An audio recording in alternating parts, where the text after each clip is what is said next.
Hey guys, it's Asher. The stock market has just gone insane. The S&P 500 has just gone through the roof after growing at an incredible rate over the last 2 years that we have never seen in history. We have not seen a serious long-term stock market crash for years, and the market cap of the biggest companies in the S&P 500 is ridiculously overvalued. Each week, everyone is telling you that the market crash is imminent. It is all about to collapse, except this is not 2021. This is 1995. This chart is from 1995, and it's remarkable how similar it looks to today's one. The world was rapidly changing at the time. The Iron Curtain had just come down, opening new markets and new opportunities. Internet and mobile communications were only just getting started. Only a fraction of people at the time were using that new tech. It was clunky, and you had to wait for that all too familiar dial-up tone to go on the internet, and your flip phone was a little bit limited on what it could do. Not that we knew that yet. And as the market was booming, warnings of an impending collapse were everywhere. We didn't have Twitter and YouTube at that time, so it wasn't quite as in your face back then as it is now. But here we are in 2021. The world is opening up, and suddenly biggest US companies are now serving the world instead of mostly being focused on the domestic market. The technology is rapidly changing how we live. Only a fraction of people have adopted things like electric cars or living and working remotely, and we don't yet know how amazing it is to not have to waste 2 hours sat in traffic staring at the car ahead of you while the car drives itself. And here is something remarkable. The stock market kept going up for another 5 whole years after this point in May 1995, reaching a peak that was 170% higher than the ridiculously overpriced level of 1995. And then, after the dot-com crash happened, the stock market collapsed to its lowest point in September 2002, which was still 35% higher than the level in May 1995. And only a few months later, in 2003, the stock market had already bounced back to 100% higher than in May 1995 and continued going up from there. Now, some people would say that looking at 1995 and what happened after might be cherry picking. I'm just picking one point in time that shares some similarities with where we are today and trying to make it into some kind of a logical argument. But I'm actually trying to do the exact opposite. I want to show you how easy it is to show data that seems to prove your point if you decide on what your point is first and then look for data to fit it. In fact, I could have shown you 1996 or 1997 with exactly the same effect, but then I could go and show you 1999 or 2000 instead. We've got pretty much the same graph. If you don't have the dates on there, you wouldn't really know which particular year it was. We have the exact same arguments. Mobile tech is advancing sharply, mobile phones and the internet are changing the world, blah, blah, blah. But then we get the dot-com crash and boom. The market took 13 years to recover to the peak level of August 2000, and that is a very long time if you happen to make a large investment just before the market crashed. So what is the right year to compare ourselves to? Is it 1995 or 2000? I mean, we did have a sharp market correction in 1998 that almost immediately reversed itself. Very similar to the correction that we've just had in March 2020. And the big stock market crash followed almost exactly 2 years later. And here we are, a year and 6 months down the line from the correction that we had last year. And the market crash in 2000 came bang on 13 years after the big market collapse in 1987. And we just happened to be 13 years down the line from 2008. The two largest companies in the world, Apple and Microsoft, are both seeing big growth in their PE ratios. They are horrifically overvalued, right? The market is unsustainable. Am I right? But then 6 out of the 8 other top 10 S&P 500 companies have actually seen their PE ratios drop recently instead. We're getting a crazy number of IPOs and SPAC mergers seemingly every day, but is this a sign of a huge bubble building? Or is it smart private companies capitalizing on particularly good fundraising conditions at the time?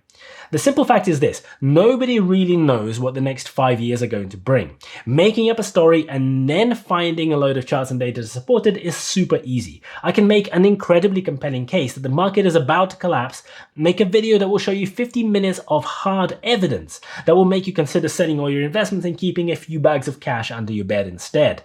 I can equally easily make a case for the stock market being at the beginning of the biggest 5-year or maybe even 10-year bull run in history. There is so much supporting evidence out there. Technology is changing how we live. Governments will do everything at the moment and for the next few years to prop up the economy after what we've seen over the last 18 months. And we're seeing the biggest growth in globalization in history. And by now, you're probably sitting there thinking, Okay, Sasha, so what exactly am I meant to do with all of this information?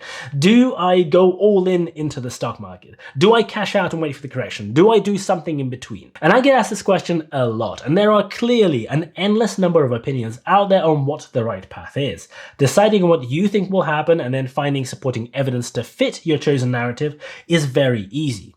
People love confirmation bias. Just look at how Twitter actually works and how popular it is. But here is my take. Here's how I approach this. I have no idea if we are in a 1995 scenario or a 2000 scenario. I also know that there is absolutely no real way to actually tell. No matter how compelling anyone's argument or how good their maths, we just simply do not know. The modern stock market has barely been functioning for just about 100 years. That is absolutely not anywhere near long enough to draw any kind of conclusions or base any kind of robust rules on. New things that we haven't seen before are happening in the stock market all the time. But there are some important truths that do hold. People are a pretty industrious kind of creature. People have a habit of spending a lot of their lives out there creating value. And the stock market is ultimately a sort of rough summary of that value creation chain. There is no zero-sum game here because some people misunderstand this point. Two people who suddenly go and find themselves in the middle of a random big forest with absolutely nothing are worth nothing and they have no wealth.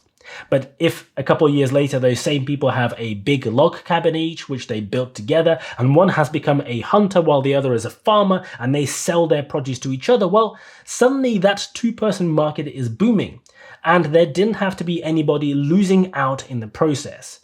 I believe the simple human nature of industry, and I believe in the development that comes with it, and I don't think that that development is going away anytime soon. So my view is that value creation over time will continue.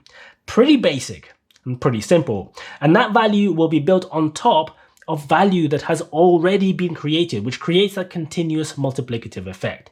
So every month that I'm investing and the stock market does not crash gives me an opportunity to partake in that growth.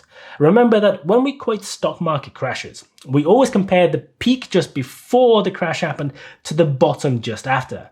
But in reality, even the worst market crashes don't look so bad for long-term investors who invest continuously. The 2000 stock market crash might have taken 13 years to recover to the peak just before it.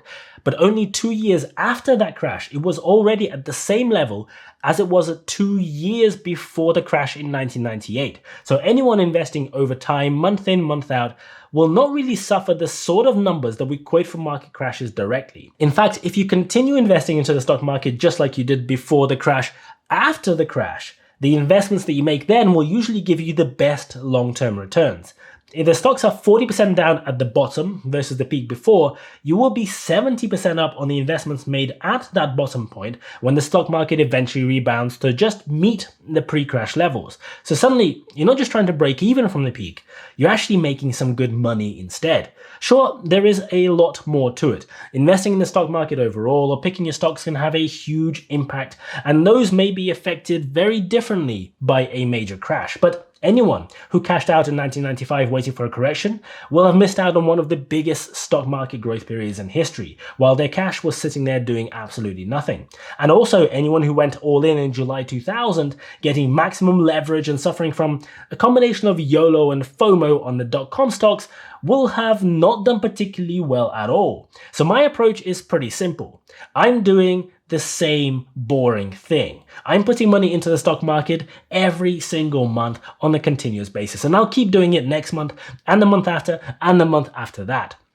And when the market does eventually fall, because they always do, I'll be putting more money in at that point too, whenever that might happen.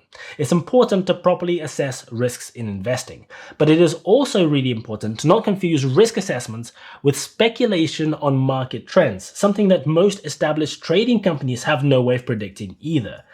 I hope you guys found this useful. If you have, please don't forget to hit the like button for the YouTube algorithm. Thank you so much for watching. I really appreciate anyone who watches my whole video. Thank you so much, and I'll see you guys later.